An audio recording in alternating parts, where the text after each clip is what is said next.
homesteaders, gardeners, and cooks. My name is Jennifer. Welcome to Miles Away Farm. Thanks for joining me in my kitchen. Today I am making a simplified version of Spanakopita. Spanakopita is a Greek phyllo dough layered spinach dish with ricotta and feta, and it's delicious, but it's also super fussy. And this is a much simpler version where I'm making one big tart rather than individual small tarts. And then what makes this especially interesting is instead of using spinach, which is what you would traditionally use, I am using lamb's quarter.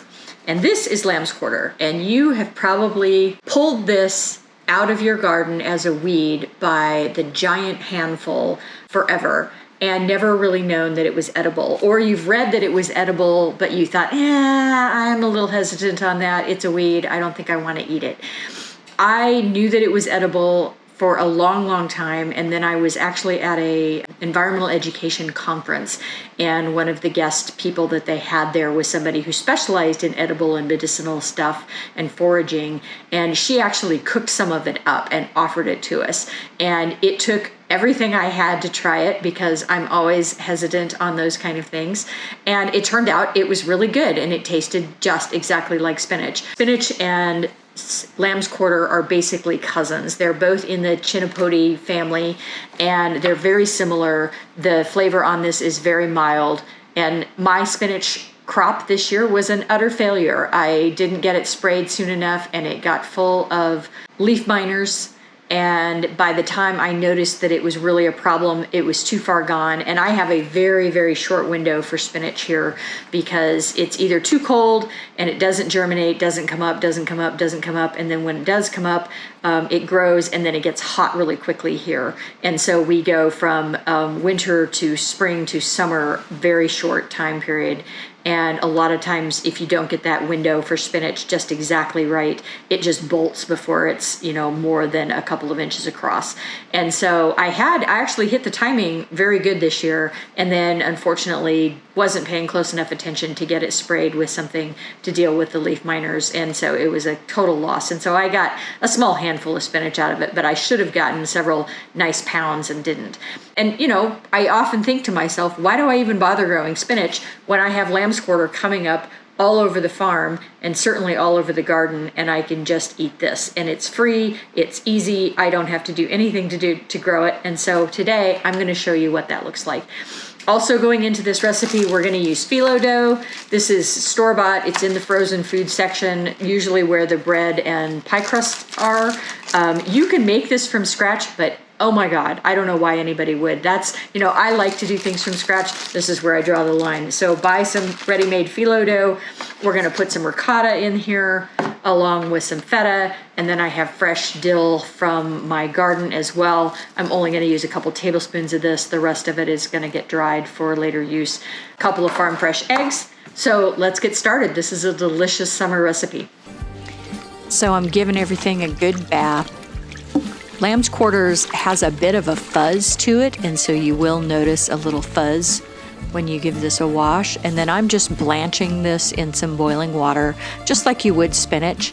The original recipe calls for fresh spinach and just cooking it in the skillet with everything else. But because this is a little weedy, I thought it would be good to just give it a quick hot bath before I did anything else with it. And like any green, it doesn't look like it's going to fit, and then it boils down to almost nothing. Strain that out, and then whenever I'm blanching vegetables, I like to run some cool water over it first before I put it into a sink full of ice water, just because I think you can get most of the heat off of it this way, and then you don't have to use quite as much ice. So throwing it into a sink full of really cold water, giving it another quick swish, and then just draining it. And I could have picked a lot of small leaves off of this. This is pretty stemmy. The stems are pretty tender, and honestly, we didn't notice it as an issue at all, so we just left them in, but you could pick this as much as you wanted to. I am just wringing this out by the handful, so giving it a good squeeze to get most of the water off, just like you would spinach or kale or any other green that you had blanched. And then I'm just going to give this a really good chop.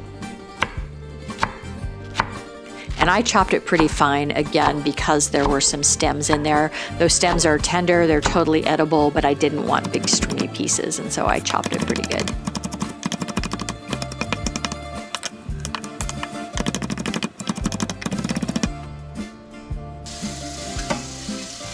couple tablespoons of olive oil, a medium onion, which is about a cup of chopped onion. And then I'm gonna work on prepping other things while these onions are cooking. 1/4 teaspoon of salt, just to sweat those a little bit and get some of the moisture out.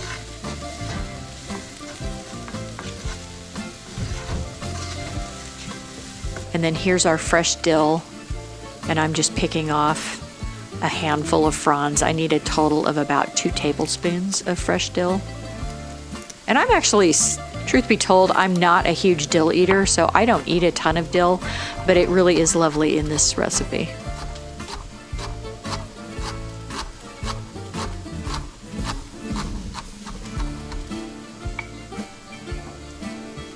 I love these little 1/8 of a cup measuring cups.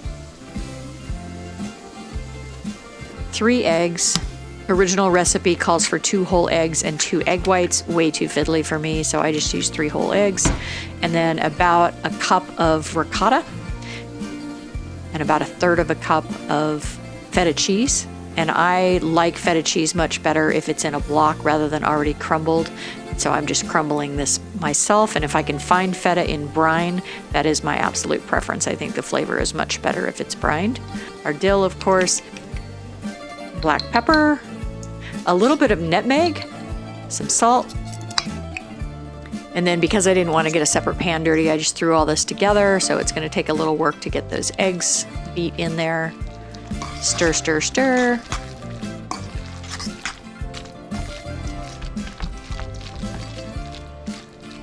And then I'm using, this is home-dried Principesse Borghese tomatoes. And so these are my own dehydrated tomatoes. I'm cutting a few of them in half that were a little larger. I dried these at the end of the season, and so the tomatoes themselves were pretty small, so most of them didn't need a chop. And because this mixture has some moisture in it, I'm not worried about rehydrating those dried tomatoes. They're gonna mostly rehydrate just from the moisture of the lamb's quarter as it's cooking. Stir all that together along with our sauteed onions, which of course are now done, and our filling is ready. So I've got 2 tablespoons of melted butter here, and I'm adding to it 2 tablespoons of olive oil. The original recipe just called for 2 tablespoons of butter. There is no way that you can actually make this tart with only 2 tablespoons of oil. You need additional oil in order to coat the layers. Phyllo is paper thin, as you can see here, and I'm making a tart that's basically the size of this sheet pan, and so I'm just spreading it out and kind of shingling it on here in different layers rather than just layering 1 layer thick, which would be too small for the filling that I've got. I'm starting out just doing oil butter mixture on the edges of our phyllo, and I'm layering 2 at a time and then putting the oil down rather than oiling each individual sheet. You can put as much or as little as you like here. The more oil you do, of course, the more calories and the more fiddly it is, but also the more tasty. So you do you, whatever you're comfortable with. I find that about a 1/4 cup total is about right for me the way I'm putting this together here. You can see I'm starting to spread it out a little bit more, so not just the edges. And then I speed this up because it's a bunch of different layers. I think I ended up with a total of about 12. So just back and forth, shingling those on, covering that entire sheet. And that is the end of our oil butter mixture. And then we're gonna put our filling right in the center of that. And you want it to be approximately a square shape, so mush it around, use your fingers, use a spatula, and just spread it out into a rectangle. And then you're just gonna crimp our phyllo around our tart filling. And because of the oil in there, it's gotten moist and it will mostly stay where you put it, which is really nice.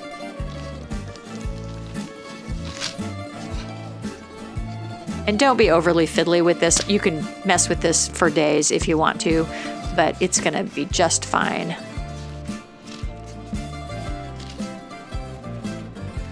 Into an oven it goes, and this cooks, it's a 325 degree oven, I believe, for about 45 minutes, give or take. Basically, you want your filling to be warmed all the way through, nice and piping hot, and then our outside should have some nice browning on it because the crispy bits are, of course, the best part. Let it cool for 5 minutes or so, and then slice. And this can make 8 servings. I almost always end up eating 2 servings, so for me, this is really a 3 serving rather than a 6 serving or 8 serving. I have this sitting on a trivet, so it's a little unsteady here. My husband is loving on the cat while I'm cutting this, and they're just the cutest thing ever.